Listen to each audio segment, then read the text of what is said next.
Channel நேயர்களுக்கு அன்பு வணக்கம். இன்னைக்கு தமிழகமே ஒரு பெரிய திருவிழா கோலம் போட்டிருக்குங்க. அது எங்கன்னு பாத்தீங்கன்னா நம்ம சென்னை திருவான்மியூர்ல தாங்க.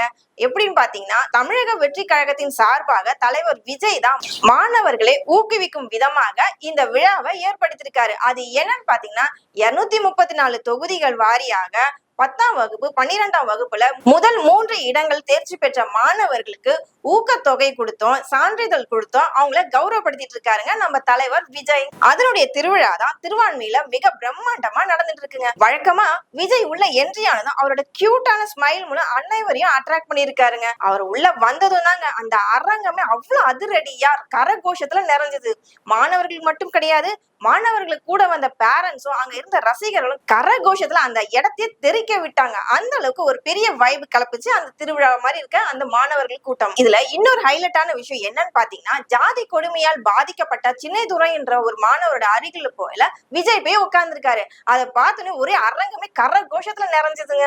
தளபதி விஜய் முக்கியமான ஒரு விஷயம் சொல்லியிருக்காரு. அது என்ன தெரியுமா? தமிழ்நாட்டுக்கு இப்ப முதல்ல தேவை என்னன்னா நல்ல தலைவர்கள். நல்ல தலைவர்கள் வந்து அரசியலுக்கு மட்டும் கிடையாது, எந்த துறையா இருந்தாலும் அதுல படிச்ச நல்ல தலைவர்கள் வேணும் அப்படின்னு சொல்லியிருக்காரு. மாணவர்களுக்கு ஒரு வேண்டுகோள் வச்சிருக்காரு. அது என்னன்னா, உங்க லைஃப்ல ஒரு நல்ல ஃப்ரெண்ட்ஸை தேர்ந்தெடுங்க. நல்ல ஃப்ரெண்ட்ஸை நம்ம தேர்ந்தெடுத்து வரக்கூடாது, அதுவா அமையணும்னு சொல்லியிருக்காரு. அதாவது பேரண்ட்ஸ்க்கு அடுத்து பாத்தீங்கன்னா உங்க லைஃப்ல ரொம்ப நேரம் இருக்க போறது ஃப்ரெண்ட்ஸ் தான். அந்த ஃப்ரெண்ட்ஸ் கூட தான் நீங்க ரொம்ப நேரம் டைம் ஸ்பெண்ட் பண்ணீங்க. அப்படி உங்க ஃப்ரெண்ட்ஸ் சர்க்கிள்ல யாராவது தவறான பழக்கத்துக்கோ தவறான வழியிலயோ போனா நீங்க அவங்கள கண்டிக்கணும் அப்படின்னு சொல்லியிருக்காரு. இன்னொரு விஷயம் பாத்தீங்கன்னா, தமிழ்நாட்டில் போதை பழக்கம் ரொம்ப அதிகமா இருக்கு. அந்த மாதிரி பழக்கத்தை நீங்க ஒரு நாளும் பயன்படுத்த கூடாது அப்படின்னு ரொம்ப கண்டிப்பாவும் ஒரு பேரண்ட்ஸாவும் சொல்லியிருக்காரு. இப்ப வர காலகட்டத்துல பாத்தீங்கன்னா போதை பழக்கம்ன்றது ரொம்ப அதிகமா இருக்கிறதுனால ஆசிய பேரண்ட்ஸா எனக்கு ரொம்ப பயமா இருக்குன்னு சொல்லியிருக்காரு. நீங்க எல்லாரும் நல்லபடியா படிச்சு நல்ல தலைவர்களாகவும் நீங்க எந்த துறையில தேர்ந்தெடுக்கிறீங்களோ அந்த துறையில 100% உங்களோட திறமையை காட்டுங்கன்னு சொல்லியிருக்காரு. நான் டாக்டராகவோ என்ஜினியராகவோ இல்ல எந்த துறையா இருந்தாலும் அதுல உங்களோட 100% எஃபர்ட் நீங்க போடுங்க. நீங்க நல்லா படிச்சு இந்த தமிழ்நாட்டுக்கு தமிழகத்துக்கு ஒரு எதிர்கால சந்ததியா நீங்க வரணும்னு சொல்லியிருக்காரு. மாணவர்களை பார்த்து விஜய் சொல்லியிருக்காரு, உங்களுக்கான அடையாளத்தை நீங்க ஏற்படுத்திக்கோங்க. அந்த அடையாளத்தை யாருக்காகவும் எதுக்காகவும் எந்த நாளுக்காகவும் நீங்க விட்டு கொடுக்காதீங்க. நீங்களா மட்டும் இருங்க, உங்களுக்கு தோன்றதை செய்யுங்க, அது நல்ல விஷயமா மட்டும் இருக்கட்டும் அப்படின்னு சொல்லியிருக்காங்க. அது மட்டும் இல்லாம சோசியல் மீடியால பாத்தீங்கன்னா ஃபேக்கான மெசேஜ்லாம் நிறைய வருது. அதுல எது நல்ல மெசேஜ் எது ஃபேக்குன்னு அதை நீங்க கரெக்டா பார்த்து அதை நீங்க ஃபாலோ பண்ணணும்.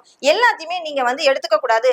செய்திகள் வேறு கருத்துக்கள் வேறு, இதை நீங்க வித்தியாசப்படுத்தி பார்த்துக்கணும்னு அப்படின்னு சொல்லியிருக்காங்க. ஃபைனலா உங்க எல்லாரையும் பார்க்கும்போது ஒரு பாசிட்டிவ் வைப் வருது, எனக்குள்ள ஒரு எனர்ஜிக்கான பவர் வருதுன்னு விஜய் சொல்லியிருக்காரு. இந்த மாணவர்கள் தான் வருங்கால சந்ததிகள் அப்படின்னு சொல்லியிருக்காரு திரு விஜய். அது மட்டும் இல்லாம இந்த விழாங்க எல்லாமே சிறப்பா செஞ்சிருக்காங்க தமிழக வெற்றி கழகத்தோட உறுப்பினர்கள். எல்லாருக்கும் வந்தவங்களுக்கு எல்லாருக்குமே பாத்தீங்கன்னா மதிய விருது அரேஞ்ச் பண்ணிருக்காங்க. எது எப்படியோங்க, இனி வரக்கூடிய நாட்கள்ல தலைவர் விஜய் வந்து எல்லாருக்கும் நன்மை செய்யணும் தான் எல்லாரோட ஆசையாவும் இருக்கு. வரக்கூடிய 2026 சட்டமன்ற தேர்தல இதுக்கான முடிவை நம்ம பார்க்கலாம். இந்த நாளுக்கான நியூஸோட நான் கிளம்புறேன். நாளைக்கு வேறோட நியூஸோட உங்களை சந்திக்கிறேன். அது வரைக்கும் நம்ம சேனலை ஸ்டே டியூன் பண்ணுங்க. பாய்.